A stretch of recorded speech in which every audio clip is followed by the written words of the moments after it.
सुंदर साथ जी, जैसा कि हम श्री श्रृंगार ग्रंथ कर रहे हैं, श्रृंगार ग्रंथ में हमारे 28 प्रकरण हो चुके हैं। आज हम 29वां प्रकरण प्रारंभ करने जा रहे हैं, जिसका शीर्षक है हक महबूब के जवाब। हक कौन? हमारे प्राण प्रीतम, हमारे धाम धनी, जो हमारे महबूब हैं। उन्होंने रूहों को क्या उत्तर दिया है और किस प्रकार से अपने हृदय के भावों को इस उत्तर में रख दिया है। कहते हैं, रूहों मेरे तुम्हारा आशिक, मैं सुख सदा तुम्हें चाहूं। कल आपने पढ़ा था, अंतिम चौपाई में आया था, इश्क रब्द वाहिदत में हक उलट हुए आशिक, कि जो परम धाम में हमारे माशूक थे, जिनको हम रिझाया करते थे, वो इस संसार में आकर के क्या बन गए? रूहों के आशिक बन गए, रूहों को रिझाने लगे। तो कहते हैं, रूहों मेरे तुम्हारा आशिक, कि है रूहों मैं तुम्हारा आशिक हूं। आशिक जानते हो ना, जो अपने माशूक पर सब कुछ कुर्बान कर देता है। अब धनी ने अपने को आशिक कहा है, तो वो भी तो सब कुछ कुर्बान करने वाले हैं रूहों पर। कहते हैं, मैं सुख सदा तुम्हें चाहूं, मैं हमेशा तुम्हें सुख देना ही चाहता हूं, कि मेरी रूहें बहुत आनंद में रहें, सुख में रहें। क्योंकि हम जब तारतम देते हैं, तब भी आता है, सदा सत सुख के दातार, वो हमेशा सत सुखों को देने वाले हैं। अब इस ब्रह्मांड के सुख तो नश्वर हैं भाई, मिट जाने वाले हैं। जिसे इस ब्रह्मांड के सुख मिल जाते हैं, वो सोचता है, राजी कितनी मेहर है मेरे ऊपर, कितनी मेहर है मेरे ऊपर, कि देखो कितने आराम से रह रहा हूं, कोठी है, कार है, बंगला है, नौकर चाहे चाकर है। तो ये क्या है? ये उनकी जाहिरी मेहर है। और बातिन मेहर कहाँ है? क्या है? राजी जिस रूह से एक पल के लिए भी जुदा नहीं होते, हमेशा। देखो, जुदा तो उससे भी नहीं होते जिस पर जाहिरी मेहर करते हैं, लेकिन जिससे बहुत प्यार करते हैं, उस पर कष्ट आते हैं, दुख आते हैं। कहीं ये रूह इतने सुख मिल जाए और सुखों में मुझे भूल ना जाए। तभी तो द्रौपदी ने कृष्ण जी से क्या मांगा था? दुख मांगा था। सारे पांडव बोले कि है द्रौपदी, इतने लंबे समय के पश्चात तो राजमहलों में जा रहे हैं, सुख मिलना है, और तू दुख मांग रही है। तो कहते हैं, अरे इस दुख में ही ये जो कन्हैया है, वो हमारे पास रहता है। तो दुख आएंगे तो ये हमारे पास रहेंगे। इसलिए तो कहते हैं, वास्ते तुम्हारे कई विध के इश्क अंग उपजाऊं। अब दामदनी कह रहे हैं कि मैं अपनी रूहों के लिए कई विध के, एक नहीं कई प्रकार, कई उपाय करता हूं। किस लिए? ताकि इनके हृदय में इश्क पैदा हो, रूहों के हृदय में इश्क आ जाए। उसके लिए मैं कितने उपाय करता हूं। मैं आशिक तुम्हारा कहलाया, मैं लिखे इश्क के बोल।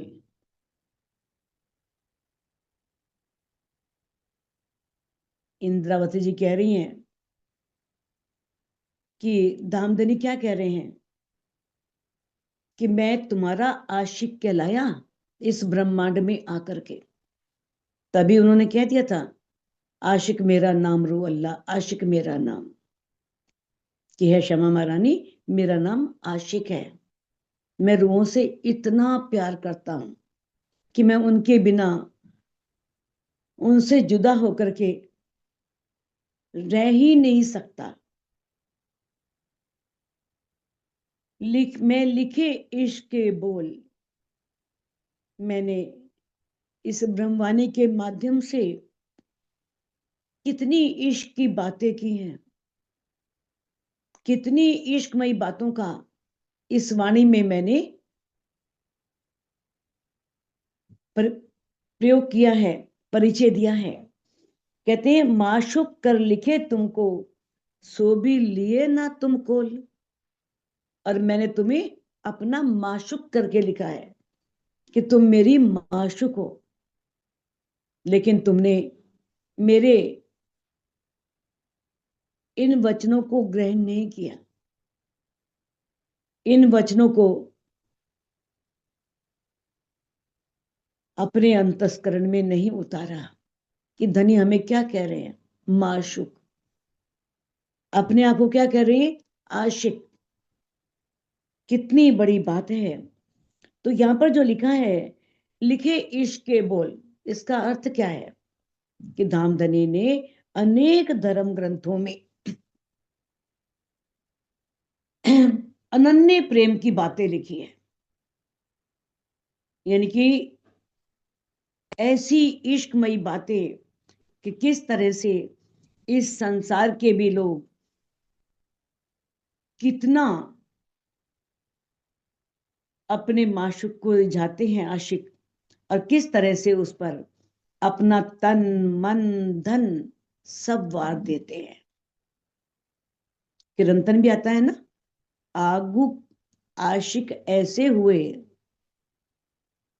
कि यानी कि इससे पहले भी बहुत से आशिक ऐसे हो चुके हैं जिन्होंने अपने माशुक के लिए तन मन सब कुर्बान कर दिया, तन मन धन से अपने माशुक के लिए कुर्बान हो गए।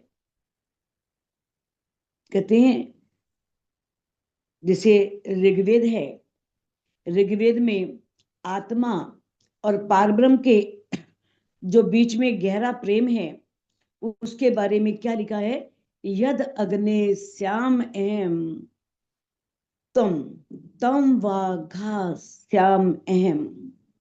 मैं जो हूं वो तू हो जाए और जो तू है वो मैं हो जाऊं, ऐसी बात ऋग्वेद में लिखी है।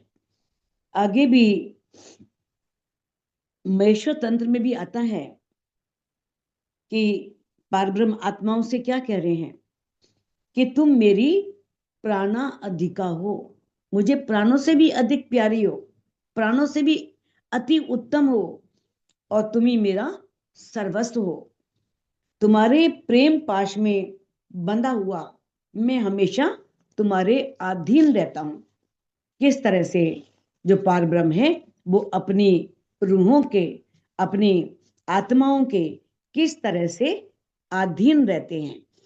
और श्रीमद् भागवत का जो 10वां स्कंद है वो अक्षरातीत तथा आत्माओं की प्रेम लीला से भरा हुआ है। यानी कि अनेक, ये है इसका अर्थ, अनेक धर्म ग्रंथों में इश्क के बोल लिखना। और इसके अलावा कुरान में भी सूरे यूसुफ, उसमें आता है कि आत्मा के और पारब्रह्म के प्रेम का वर्णन उसमें भी किया गया है। ऐसे ही तफसीरे हुसैनी में भी लिखा है कि किस तरह से जो अल्लाह ताला हैं वो अपनी रूहों से कितना प्यार करते हैं। अव्वल बीच और आखिर लिखे तीनों ठोर निशान। अव्वल ब्रज, बीच रास, आखिर जागनी का ब्रह्मांड। तो कहते हैं कि जो लिखे तीनों ठोर निशान, तीनों यानी कि ब्रज की, रास की और जागनी लीला की पहचान किसमें दी गई है, अनेक धर्म ग्रंथों में, चाहे वो पुराण है, चाहे भगवत गीता है, भागवत है, चाहे पुराण संहिता है, महेश्वर तंत्र है, सभी ग्रंथों में पहचान दी गई है। ए बीतक हम तुम जानही, भेजी तुमको पहचान। अब इंद्रावती जी कहती है कि धनी कह रहे हैं, ए बीतक हम तुम जानही। ये जो बीतक है, जो हमारे साथ बीती हुई बातें हैं, हमारे साथ घटित हुई, तो कौन जानता है? एक तो मैं जानता हूं और मेरी रूहें जानती हैं। उन्हें पता है कि हमारे बीच में क्या क्या घटनाएं घटित हुई, किस तरह से। कहते हैं भेजी तुमको पहचान, और मैंने अनेक धर्म ग्रंथों के माध्यम से सारी साक्ष्यां, सारी पहचान भेज दी है। सभी धर्म ग्रंथों में ये प्रमाण दे दिए गए हैं। दो बेर दुनिया नहीं कर, किन दो बेर डुबाई जहान। अब धामधनी अक्षातीत कहते हैं कि है रूहों, जरा इस बात पर भी विचार करो, इस बात को भी सोचो कि किस तरह से दो बेर दुनिया नहीं कर, कि इस संसार को दो बार किसने पैदा किया। किन दो बेर डुबाई जहान, और सारे संसार को परले में डुबो दिया, परले में कर दिया। किसने कर दिया? दो बार। कहते हैं देखो, इस चौपाई में जो बताया है ना, जहान का मतलब ये है सारा ब्रह्मांड नहीं, बल्कि जो सृष्टि है पूरी, उसका अल्प भाग, जिसे उसे ही यहाँ पर संपूर्ण ब्रह्मांड कहा है, और उसे जो संसार के अंदर है। जैसे एक गंगा जल है, गंगा जल की अगर एक छोटी सी चम्मच भी है ना, तभी उसे गंगा जल ही कहा जाएगा। एक चम्मच में है तो ये नहीं उसका नाम बदल जाएगा, उसका नाम भी गंगा जल होगा। चाहे वो छोटे से छोटे बर्तन में, चाहे एक बूंद भी है उसकी, एक बूंद का नाम भी गंगा जल ही होगा। तो उसी तरह से कि जो अल्प भूभाग है, यानी कि उसको भी संसार शब्द से यहाँ पर धनी ने संबोधित किया है। कहते हैं तुमको लैलत कदर में दो बेर किन बचाए तूफान। लैलत कदर जानते ही आप लोग, अज्ञानता की लंबी रात्रि, लैलतुल कदर की रात्रि, बहुत लंबी रात्रि, ब्रज रास जागनी, सब इसके अंदर आ जाता है। तो किस प्रकार से धनी कह रहे हैं कि मैंने दो बार तुम्हें तूफान से बचाया, प्रलय से बचाया। किस प्रकार से बचाया? जैसे ब्रज में आता है ना, जब इंद्र की पूजा बंद करवा दी गई थी, तो इंद्र बहुत क्रोध में आ गए थे, और उन्होंने सारी, यानी कि बहुत वर्षा की, 7 दिन तक लगातार बारिश होती रही। तो इससे सारा संसार का, सारी पृथ्वी लोक का लय नहीं हुआ, ब्रज को छोड़ करके सारा संसार डूब गया, ब्रज बचा रहा। अब ये किस लिए हुआ? क्योंकि दामदनी अक्षरातीत की कृपा दृष्टि से हुआ, और कुछ समय के पश्चात सब वैसी बन गया, सब वैसी हो गया। तो इसी प्रकार से जो दामदनी बता रहे हैं कि किस प्रकार से मैंने प्रलय भी किया, जैसे अंत में भी प्रलय हुआ, ब्रज और रास को बिल्कुल प्रलय करके जब प्रतिबिंब लीला की थी और दोबारा से फिर बनाया था। एक बार तो प्रलय कर दी, फिर दोबारा वो ब्रह्मांड वैसे के वैसे यथावत बना दिया। तो बताया किस प्रकार से मैंने दो बार तुम्हें ऐसे प्रलय से बचाया।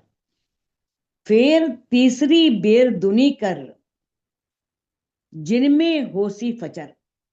अब तीसरी बार, पहली बार ब्रज में, दूसरी बार रास में, और तीसरी बार कब? इस संसार में, इस माया के ब्रह्मांड में, इस जागनी ब्रह्मांड में किसने पैदा कर दिया, कैसे आ गए? और जिनमें होसी फजर, और इसी संसार में ही ज्ञान का उजाला होने वाला है। फजर मैंने प्रकाश, रोशनी, इस ब्रह्मवाणी के द्वारा। ये अंदर का उजाला है, बाहर का उजाला नहीं है, अंदर ज्ञान का प्रकाश होना। सविद बेशक करके तुम्हें खेल दिखाया और नजर। और फिर किस प्रकार से? सविद बेशक करके, सब प्रकार से तुम्हारे अंदर जो संशय थे उन संशयों को मिटाया, और तुम्हें मैंने किस प्रकार से, और नजर का अर्थ क्या है? विशेष दृष्टि से, यानी कि बैठे हम परम धाम में हैं, युगल स्वरूप के चरणों में, और किस प्रकार से धनी ने हमें सुरता के द्वारा पर आत्म का प्रतिबिंब स्वरूप धामधनी के हुक्म से उसने सुरता का रूप धारण करके वो जीवों पर आकर के बैठ गए और खेल देखना शुरू किया। तो इसीलिए इसको कहा है कि धनी ने माया का खेल एक विशेष दृष्टि से दिखाया है। तो जैसे पहले ब्रज में आए, फिर रास में आए दूसरी बार, और उससे पहले प्रलय से पहले का जो संसार था, और तीसरी बार फिर ये ब्रह्मांड बना, सेम वैसी जागने का ब्रह्मांड दोबारा बना दिया। अब ब्रज लीला जो है उसे धनी ने पूरी नींद कहा है ना, पूरी नींद का जो सुपन काल माया नाम धराया तिन, जो पूरी नींद का ब्रह्मांड जिसमें कोई सुध ही नहीं है, ना ये सुध है कि ये हमारी आत्मा के प्रीतम है, ना अपने घर परमधाम की सुध है, बस वो सुंदर रूप है, वो रूहों को आकर्षित करता है, और रूहें उस सौंदर्य में बंधी हुई खिंची चली जाती हैं। और रास को क्या कहा है? कछु नींद कछु जागृत भये, योग माया को सिंगार जो कहे। कुछ जागृति है और कुछ नींद है, यानी कि इतना तो पता लग गया कि यही हमारी आत्मा के प्रीतम है। लेकिन हमारा घर कहां पर है? परम धाम की सुध तब भी नहीं थी, वो भी पता नहीं था। अब इस तीसरी बार जब इस जागनी ब्रह्मांड में आए तो धामधनी ने हमें ये ब्रह्मवाणी दी, और ब्रह्मवाणी के से जब अंदर ज्ञान का प्रकाश हुआ तो ज्ञान का प्रकाश होने से पूर्ण जागृति रूह के अंदर आई, और उसे जो आनंद मिला वो आनंद अद्भुत है। तो इस प्रकार से बताया है कि इस माया को भी हमें इस संसार में आकर के हमें पता लग गया कि माया नश्वर है, माया के कितने रूप हैं, माया कितनी छल वाली है, सारा धनी ने बताया, क्योंकि ये बात हमें परम धाम में नहीं मालूम थी। परम धाम में रूहें नहीं जानती थी कि माया कितनी छल वाली है, कैसे उसके अस्त्र हैं, कैसे वो सबको अपने जाल में बांध लेती है। तो ब्रह्म सृष्टियों को धामधनी ने ये दिव्य दृष्टि दी, अलौकिक दृष्टि दी, और उससे पहचान कराई इसे। और परम धाम में तो प्रेम की नजर थी, बस इश्क इश्क, प्रेम ही प्रेम, और कुछ दिखता ही नहीं था। और इस ब्रह्मांड में आकर के धनी ने एक विशेष दृष्टि दी, इस संसार की, इस ब्रह्मांड की पूरी जानकारी दी, माया की पूरी जानकारी दी, धनी के गुज दिल के गुज भेद बताए, और परम धाम में धनी ने रूहों के साथ कैसी प्रेममयी लीलाएं की, सारी जानकारी रूहों को इस ब्रह्मवाणी के माध्यम से मिली।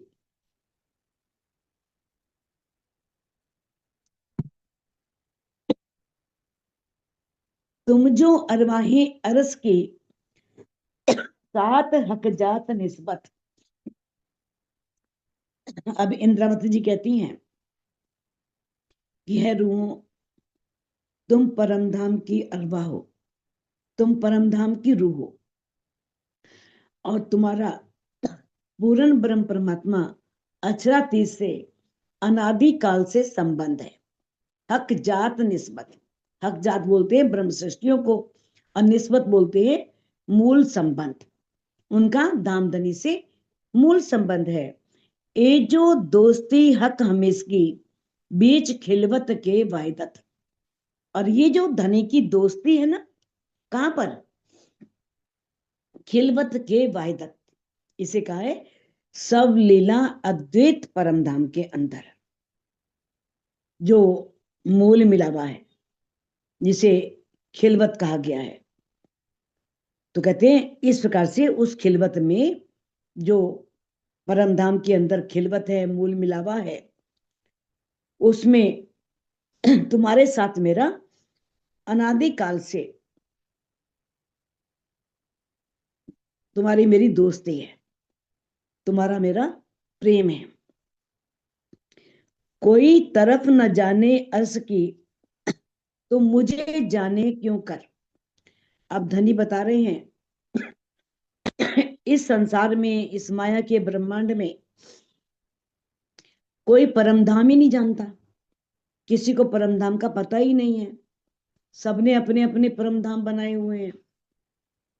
कोई बैकुंठ को बना रहा है, कोई स्वर्ग को बना रहा है, कोई निराकार को बना रहा है, कोई योगमाया के ब्रह्मांड को परमधाम बना रहा है। तो इस प्रकार से कोई परमधाम का रास्ता ही नहीं जानता, तो मुझे जाने क्यों कर। जब परमधाम के बारे में पता नहीं है, तो मेरी जानकारी कैसी होगी, मेरे बारे में वो कैसे जानेंगे। नूर जलाल नूर मकाने, एक इन्हें मेरे तरफ की खबर। जो नूर जलाल है ना, अक्षर ब्रह्म, जो कहाँ रहता है, नूर मकाने, जो अक्षरधाम में रहता है। आप जानते हैं अक्षरधाम रंग महल के बिल्कुल सामने पूर्व दिशा में है।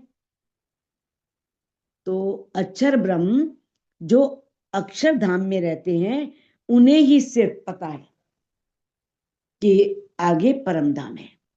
और इस परमधाम में मेरे, यानी कि जो अक्षर ब्रह्म है, जिनको प्रतिदिन बड़ी, यानी गाजे बाजे के साथ, पूरी सेना के साथ कैसे जाते हैं, और तीजी भूम में जब धनी होते हैं ऊपर परशाल पर, चांदनी चौक में खड़े होकर के उनका दीदार करते हैं और उन्हें प्रणाम करके वापस आ जाते हैं। तो वो जानते हैं बस कि पूर्ण ब्रह्म परमात्मा अक्षरातीत के बारे में, नूर जमाल के बारे में, और कोई अक्षरातीत के बारे में नहीं जानता। दूजा तरफ तो जा नहीं, कोई और ठोर बका होए। अब कहते हैं परम धाम में है ही दो, सिर्फ दो भी नहीं है तो एक ही। स्वरूप तो एक है, लीला दो है बस। अक्षर ब्रह्म अलग नहीं है, वो भी राज्य का दाया अंग है, बस वो सत्ता को संभालते हैं। अब उन्हीं का दाया अंग है, बाया अंग सखियां हैं, क्षमा महारानी और सखियां। तो परम धाम में इनके बिना कोई और है ही नहीं, और कोई दूसरा है ही नहीं। अक्षर ब्रह्म रहते हैं कहां पर, अक्षरधाम में। सखियां तो परम धाम में रहती हैं। तो इस प्रकार से, और ठोर बका होए, यदि कोई और हो उस अखंड परम धाम में, तभी उसे जानकारी हो। कोई है ही नहीं तो उन्हें जानकारी कैसे हो सकती है, वो कैसे जान सकते हैं।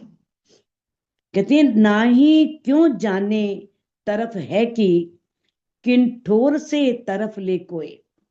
ना ही मैंने, जो कुछ है ही नहीं, जिसका अस्तित्व ही नहीं है, जो मिट जाने वाला है, जो नश्वर है, ऐसा ये माया का ब्रह्मांड। और इस माया के ब्रह्मांड में रहने वाले जीव, जो भी जीव भी नश्वर हैं। तो जो है ही नहीं, जिनका अस्तित्व ही नहीं है, अरे फ्रिज में बिस्किट रखे थे, वो लेगा और रात है, निकाल कर भूख लगी। उसके बारे में कैसे जान सकते हैं,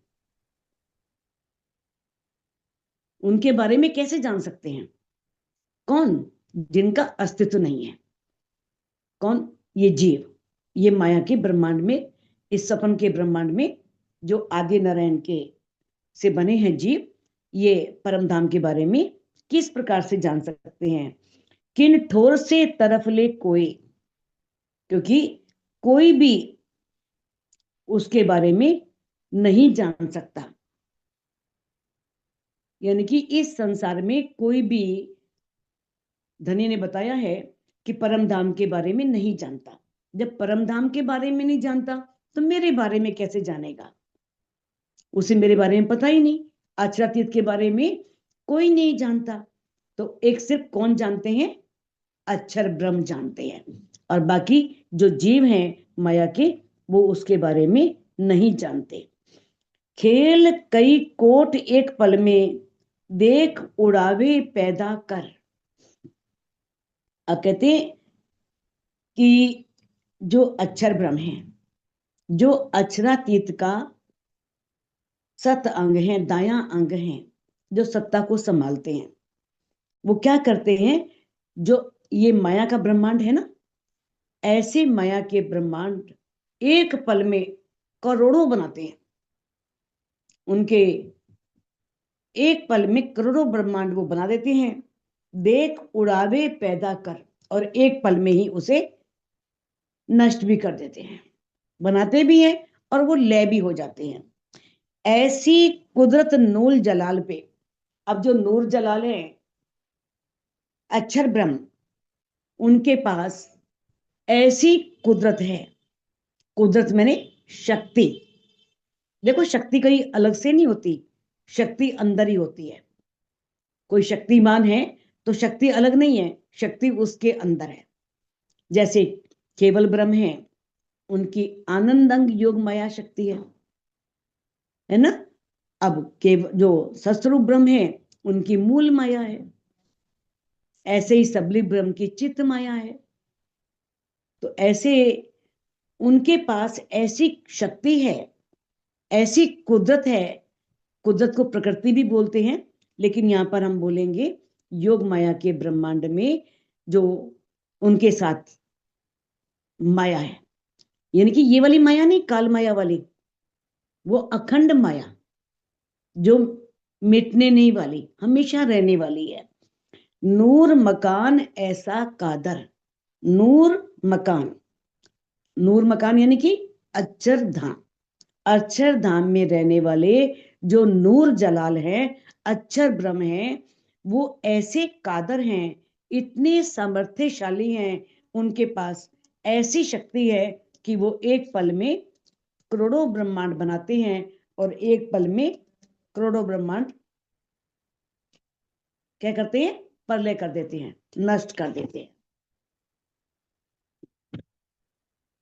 ए बातून जो मेरे अर्श का, सो सुध नूर को भी नाए। अब धनी कहते हैं, धनी के दिल के कितने गुज भेद थे, कितने रहस्य थे, रूहें भी नहीं जानती थी। जबकि धनी को लगा कि ये मेरी अंगरूपा है, मेरी अर्धांगिनी है, तो इन्हें तो कम से कम अपने दिल के सारे गुज भेद बताने ही चाहिए। जब उनकी अंग रूपा जो उन्हीं के अंदर से प्रकट हुई हैं, वही धनी के गुज भेदों को नहीं जानती, इस ब्रह्मवाणी के द्वारा जाना। ब्रह्मवाणी आने से रूहों को धनी की जो मार्फत स्वरूप है उसके बारे में पता लगा। अब कहते हैं, ये बातों जो मेरे अर्श का, कि जो परम धाम है ना, परम धाम की जो गुज बातें हैं, रहस्यमयी बातें हैं, सो सुध नूर को भी नाए। उसका पता तो अक्षर ब्रह्म को भी नहीं है, अक्षर ब्रह्म भी नहीं जानते, चाहे उनका दायां अंग है। अब दाएं अंग को नहीं मालूम, बाएं अंग को नहीं मालूम, है ना। अक्षरातीत के मोल में प्रेम इश्क बरतत, सो सुध अक्षर को नहीं, किन विद केली करत। कि धामधनी अक्षरातीत जो पूर्ण ब्रह्म परमात्मा है, उनके रंग महल में वो अपनी रूहों के साथ कौन सी लीला करते हैं, अक्षर ब्रह्म को भी नहीं पता, और धनी के मार्फत स्वरूप की रूहों को भी नहीं पहचान। अब कहते हैं, मेरी गुज अर्श जो खिलवत। और देखो, एक तो ये रहस्य, और क्या है? मेरी गुज अर्श। ये अर्श जो है किस तरह से छुपा हुआ है, गुज है। आप चर्चनी के माध्यम से आप सब जान रहे हो, आपने सब देख लिया है किस तरह से होज कोसर दिखाई दे रहा है, लेकिन ऊपर से पेड़ ही पेड़ दिखाई दे रहे हैं। छोटे रंग हवेलियां, बड़े रंग हवेलियां, आप देखते हो कितनी ऊंची हैं, कितनी ऊंची हैं, लेकिन बाहर से ऐसा लगता है जैसे हरियाली ही हरियाली है। सब धनी ने छुपा रखा है, अपने परम धाम को कैसे छिपाया है, कैसे रूहों को छुपा रखा है। तो कहते हैं कि मेरी गुज अरस जो खिलवत, परम धाम तो गुज है ही। अब परम धाम का जो रहस्य का भी रहस्य, वो क्या है? खिलवत, मूल मिलावा। कहते मेरी गुज अरस जो खिलवत, अब मेरी जो मूल मिलावे की जो बहुत रहस्यमयी बातें, छिपी हुई बातें, उसे कौन जानती है? सिर्फ रूहें जानती हैं। तुम इन खिलवत के माहे, क्योंकि तुम मूल मिलावे में बैठी हो, तुमसे मूल मिलावे में मेरी बातें हुई हैं, वो सारी आप श्री खिलवत ग्रंथ में पढ़ चुके हो। किस तरह से धामधनी और श्यामा जी और रूहों के बीच में इश्क रब्द हुआ, जो जो बातें हुई वो सारी आप जानते हो। तो धनी कह रहे हैं कि जो तुम्हारे मूल तन है वो कहाँ बैठे हैं? मूल मिलावे में, युगल स्वरूप के चरणों में। तो इस प्रकार से तुम जो हो उस खिलवत को जानती हो। दोस्ती हक हमेशगी क्यों भुलाए दई मोमिन। अब कहते हैं तुम्हारी मेरी तो कदीम से दोस्ती है। कदीम मैंने अनादि काल से, ये ब्रह्मांड बनने से पहले, ये सृष्टि बनी उससे भी पहले, कितनी हमेशा से तुम्हारे साथ मेरी दोस्ती है, दोस्ती है, क्योंकि तुम मेरी क्या हो? अंग रूपा हो, तुम मेरा ही स्वरूप हो। भुलाए दई मोमिन कि है ब्रह्म सृष्टियों, तुमने तो उसे भी भुला दिया जो अनादि काल से हमारा प्रेम है। कहते हैं तुम जो रूहें अर्श की मेरे अरस के तन, तुम जो परम धाम की रूहें हो इस खेल में, यानी कि किस प्रकार से? मेरे अर्श के तन, जिनके मूल तन परम धाम में है। कहते ना रूहों तुम मेरे तन हो, तुम सो इश्क जो मेरे दिल। धनी ने वाणी में कहा है ना, ए सहूरे ना समझो, ए बेवरा ना समझो, तो सहूर करो सब मिल। अगर इस बात को समझ नहीं रही तो जागृत बुद्धि से विचार करो कि तुम मेरा तन हो, तुम्हारे बिना मेरा कोई अस्तित्व नहीं है। किस प्रकार से धनी रूहों से कितना प्यार करते हैं। कहते मैं तुमसे इतना प्यार करता हूं, अनादि काल से तुम्हारा मेरा इतना गहरा संबंध है, और तुमने इस माया के ब्रह्मांड में आकर के भुला ही दिया। तुम तो उस संबंध को ही भूल गई, उस प्रेम को ही भूल गई, जरा भी वो इश्क नहीं रहा। तो धनी कहते हैं अंग हादी मेरे नूर से, तुम रूहें अंग हादी नूर, अंग हादी मेरे नूर से। हादी श्यामा महारानी, श्यामा महारानी क्या है? वो धामधनी के हृदय का ही नूरी स्वरूप है, उन्हीं के हृदय से प्रकट हुई हैं। तुम रूहें अंग हादी नूर, और जो तुम सारी ब्रह्म सृष्टियां हो, जो रूहें हो, वो श्यामा महारानी के हृदय का नूर हो, यानी कि हम सब एक हैं। कहते हैं तो अर्श कैया तुम दिल को, जो रूहें वाहिद तन हजूर। अब कहते हैं जो वाहिद, वाहिद मैंने जहां पर एक दिली है, सब लीला अद्वैत जो परम धाम है, जिनके तन राज्य के हजूर मैंने सामने बैठे हुए हैं, राज्य के चरणों में, धामधनी के चरणों में जिन रूहों के तन सामने विराजमान है। तो अर्श कैया तुम दिल को, इसलिए तुम्हारे दिल को ही अर्श कहा, परम धाम कहा, क्योंकि तुम मेरी अंग स्वरूपा हो। तुम और हम अभिन्न नहीं है, अलग नहीं है, हम सब एक हैं। और इसीलिए तुम्हारे दिल को मैंने अर्श बनाया है, तुम्हारे दिल को परम धाम कहा है। और भी लिखिया मेहमद को आसमान से तेहत सरा, और भी लिखिया मेहमद को। अब यहाँ पर मेहमद जो आया है ये रसूल साहिब मोहम्मद साहब के लिए आया है। 3 सूरतें हैं ना, बसरी, मलकी और हकी। जो बसरी सूरत है ना उनके बारे में आया है। तो इसमें बताते हैं कि कुरान के 28वां जो पारा है, मोहम्मद साहिब को दामदनी ने संबोधित करते हुए लिखा है, आसमान से तेहत सरा, आसमान निराकार आकाश, और वहां से लेकर के तेहत सरा पाताल तक क्या है, सब जगह मोह जल का ही विस्तार है, सब जगह मोह जल। कहते हैं ये बात कहाँ लिखी है, कुरान के 28वें पारे में। कहते हैं ए बहुविध बेहरुल हैवान जल सिरल कुफर भरिया। ए बहुविध बेहरुल हैवान, यहाँ पर कैसे लोग हैं, बहुविध अनेक प्रकार के, बेहरुल हैवान इसका अर्थ है जैसे पशु आचरण करते हैं ना, पशुओं के समान आचरण करने वाले प्राणी। बेहरुल हैवान, हैवान मैंने पशु, बेहरुल उसके समान आचरण करने वाले अनेक प्रकार के यहाँ प्राणी हैं जो पशु वृत्ति वाले हैं, जिनका व्यवहार पशुओं के समान है। जल सिरलक कुफर भरिया, उनके तो सिर तक कुफर ही भरा है। कुफर का अर्थ है पाप ही पाप, उनके अंदर पाप ही भरा होता है, वो कुफ्र का ही आचरण करते हैं, उनके अंदर कुफ्र भरा हुआ है। कई विध के माही हैवान, कई जिन देव इंसान। अब जो ये मोह सागर है जिसे बताया है आकाश से पाताल तक, जिसमें मोह सागर फैल, तो इस मोह सागर में जो पशुओं के समान आचरण करने वाले कई विध के माही हैवान, हैवान मैंने राक्षस, कई जिन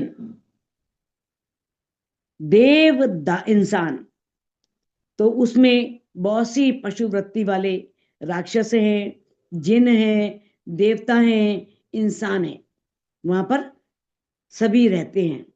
बीच मर्जिया हुए काड़ी सीप, जैसे एक सीप होता है ना, सीप के अंदर मोती होता है। अब धामधनी कहते हैं कि मैंने ऐसे संसार में जो मोह सागर वाला है, जिसमें मोह ही मोह है, जहां अंधकार ही अंधकार है, जहां हाथ को हाथ नहीं सूझता, तो ऐसे इस संसार में मर्जिया बन करके, मर्जिया मैंने गोताखोर, जो लगाते हैं ना, गोते लगाते हैं और गहराई तक जाकर के बहुत से हीरे मोती जवाहरात लेके आते हैं, तो ऐसे मैंने मर्जिया बन करके मैंने एक सीप निकाली, मिने मोती मेहमद पहचान। अब उस सीप के अंदर से मैंने मोती रूपी मेहमद, यहां पर मेहमद आखिरी मेहमद है, जिसे हकी सूरत कहा है, प्राणनाथ जी, जिसे इंद्रावती जी की जिसमें आत्म थी और जिन्हें मामती का किताब मिला। कहते मिने मोती मेहमद पहचान, मैंने पहचान करके उस सीप में से एक मोती निकाला, जिसमें कौन थे, हकीम मेहमद प्राणनाथ जी। सो तुम अजू न समझे, मैं कर लिखिया माशूक। कहते हैं कि मैंने तुम्हें क्या लिखा है, माशूक, कि तुम मेरे माशूक हो, मैं तुम्हें अपनी प्रीतमा कहा है। सो तुम अजू न समझे, फिर भी आप मेरी बातों को समझे नहीं, मेरे भावों को तुमने नहीं समझा।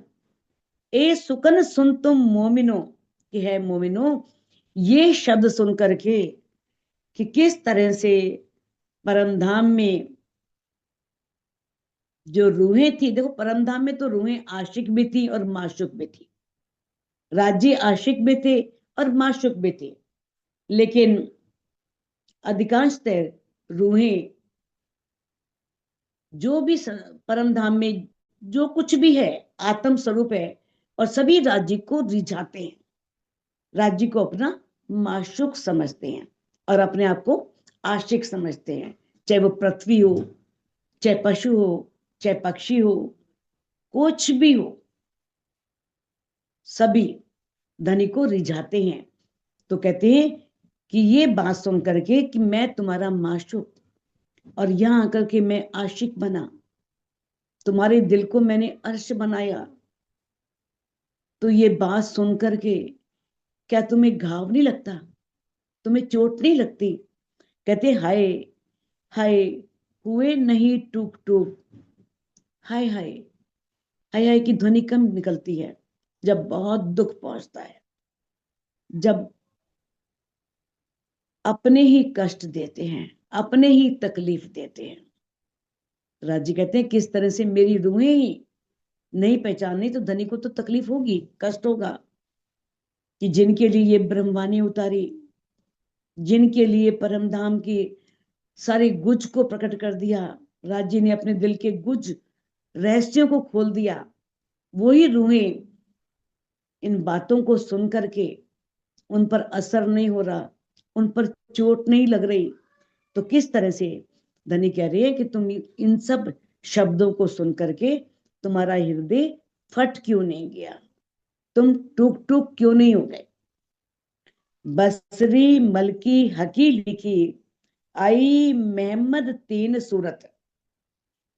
अब ये तो आप एक बार नहीं कई बार कई चपाइयों के माध्यम से सुन चुके हो कि पूर्ण ब्रह्म परमात्मा अक्षरातीत की तीन सूरतें हैं, बसरी सूरत, मलकी सूरत और हकी सूरत। बसरी मोहम्मद साहब, मलकी धनीश्री देवचंद जी और हकी श्री प्राणनाथ जी। तो किस प्रकार से मेहमत कोई नाम नहीं है, मेहमत जो महिमा से परे है, उसकी तीन सिरतों का वर्णन किया है। एक अव्वल दो आखिर सो वास्ते तुम उम्मत। एक तो अव्वल में आई, अव्वल यानी कि शुरू में, जब ये ब्रह्मांड बना भी नहीं था, ब्रह्मश्रेष्ठियां यहां आई भी नहीं थी, किस लिए आई?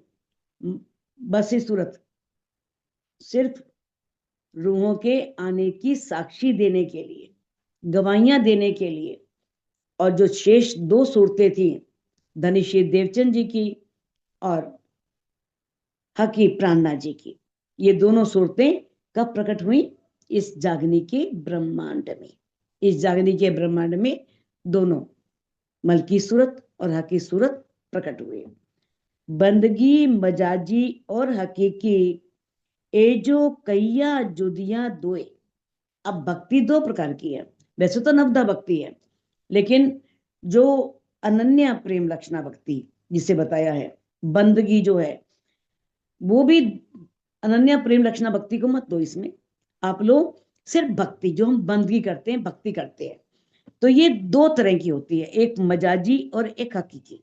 मजाजी होती है झूठी और हकीकी होती है सच्ची।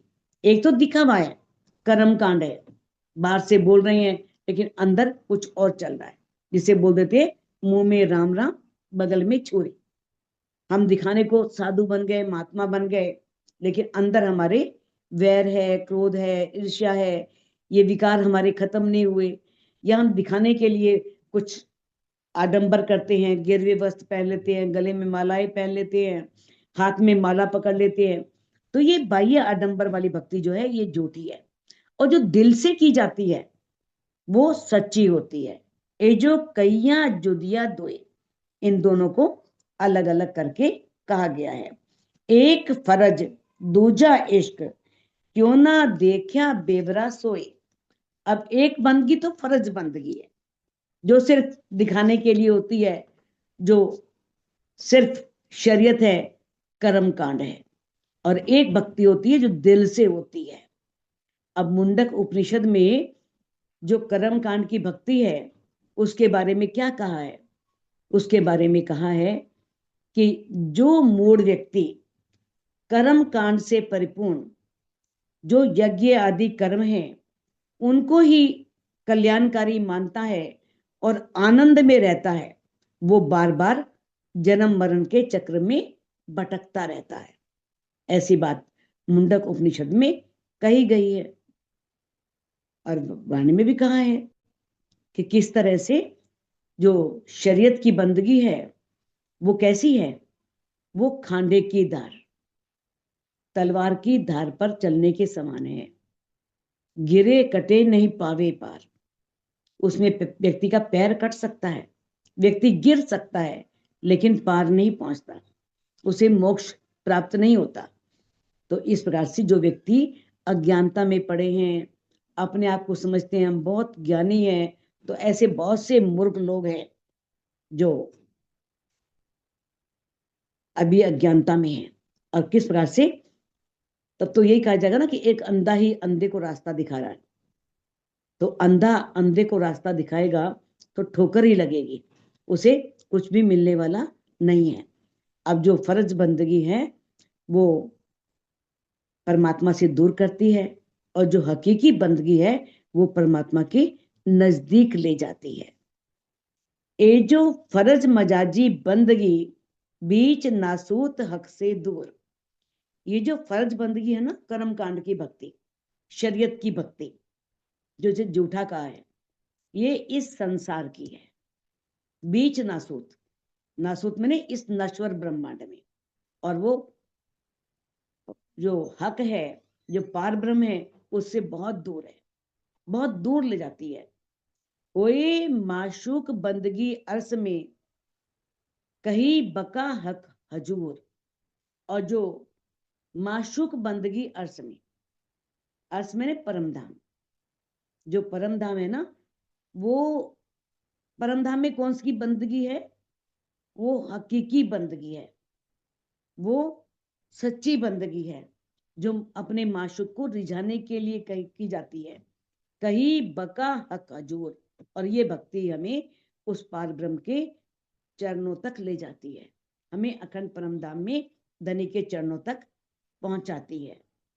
तो सुंदर साथ जी इस चौपाई को अनम्यूट करके आप दोहरा सकते हैं।